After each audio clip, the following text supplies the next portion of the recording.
Oh, I like that. But you have to.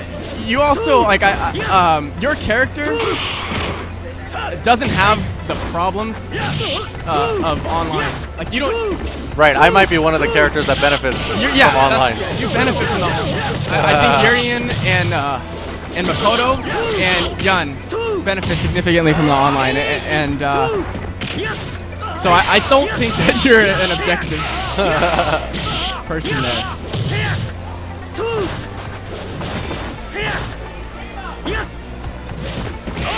It's a pretty classic matchup, Yun versus Ken. Oh, I mean, that game? Oh, wow, drops his combos. He dropped the combo. Oh, wow. So he went for the parry. Is that a down parry that he went for, or did he just miss it? I don't know. He should have just been blocking. Well, he went for the win, though.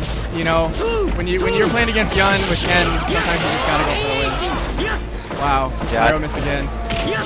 I think he's pretty shaken up after that loss. That was a I don't heartbreaker. think so. I think that was nice. I think they played this so many times. This basically feels like a Friday night for them. I don't think there's really anything at risk here. That's a nice overhead damage there. Shifu. Oh no! Yeah. He messing up his hit confirm right there. Itchy trigger finger. Definitely itchy. I mean, everything. Wow. That's a nice bait. Nice wake up low parry. Yeah. That's something I like to do with Ken when Yun's in the corner as well, because Yun's when you stand just outside of crouch or throw range, they like to wake up with either crouching strong, low short, standing short, and crouching parry beats all that. And why does he want to do wake up low short? To get himself out of there. He can either do low short. Sometimes they'll get crazy and do like low short into the dash punch.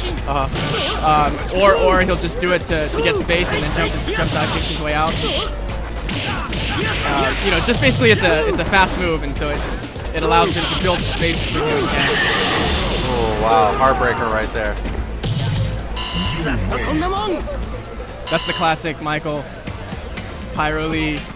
Oh, winning sucks so bad. Oh, winning is so hard. Oh, my life. Yeah, I mean, these guys have been at the top of the third strike game here in Socal since basically, well, not day one, but, you know, for years and years and years.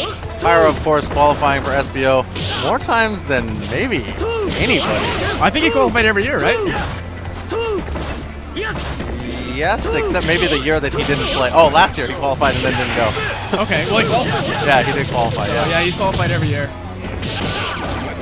And of course, 5-star qualified last year with Pyro. It was Pyro, Yi, and Kenai, but then Pyro didn't go for whatever reason. I don't know. Yeah. But real life gets in the way of Street Fighter.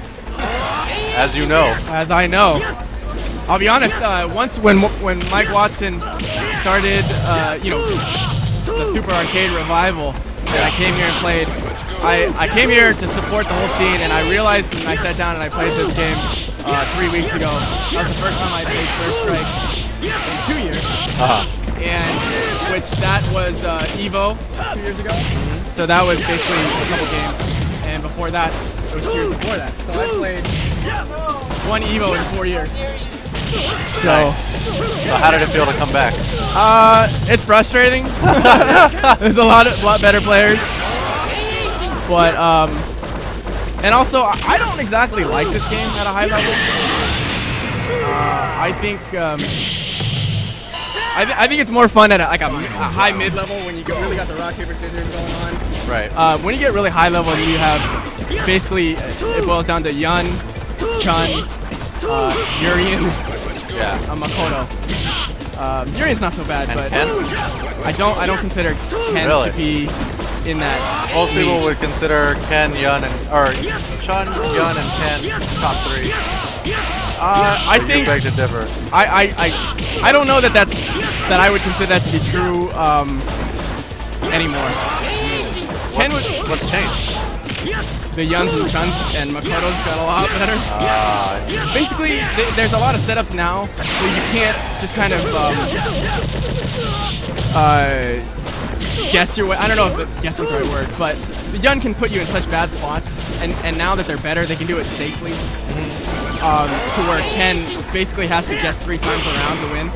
Oh, I see. You know, and Yun really doesn't. He's just flowcharting it. And the thing about Yun is there's so much advantage, frame advantage when he's in Genai-Jin. Every Yun can be completely different.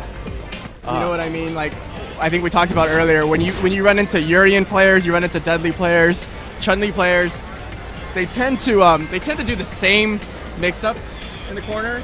So once you get used to that, you get better at guessing your way out of those. But every Yun, you watch the EVO finals when there was Mester, when there was KO, pryolee. Their Genai-Jin setups are totally different. And it makes it much more difficult to guess your way out of it. So that's a really big advantage in a guessing game. So I think... so as an aspiring third strike player, what are you supposed to do?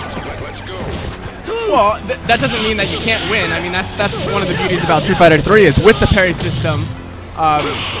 If you have an idea of what your specific player is going to do, you can always win. And I think that's great. You can see like Hirota busting out Q and beating Justin.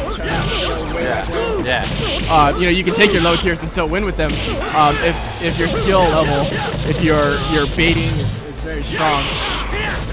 Or if you just get to know the person. See, I think Yi has an advantage in this matchup just because he knows Pyro so well. Yeah, these guys have been. Yeah. I mean, he really knows that matchup really well. It reminds me of when like Frankie used to play him. Pyro would just beast on the entire U.S. community, and then Frankie would just destroy him. You remember that, right? Yeah. Oh yeah, I remember. It's because Pyro's mix-ups. They got to learn his pattern, and I think it really hurt him against those characters the people that played against him quite a bit.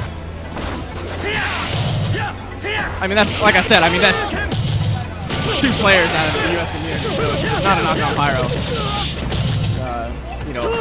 Forever was the strongest Yun in America, probably still is. You see that right there?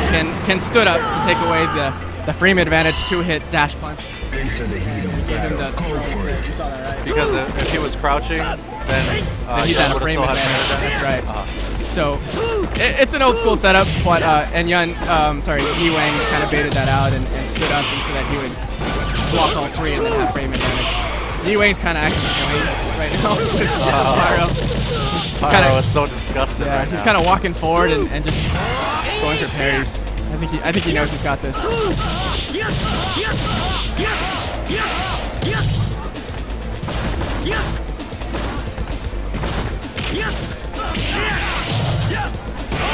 Oh wow, good read right there. Risking it all with that uppercut. He was trying to. Oh, that's it. That's game. Oh wow. Good game. 5-star takes it. 5-star takes it. Pryolee gets Pyro gets 2nd place. 3rd place was Sanchez. 4th place was Hung. I think me and Luke.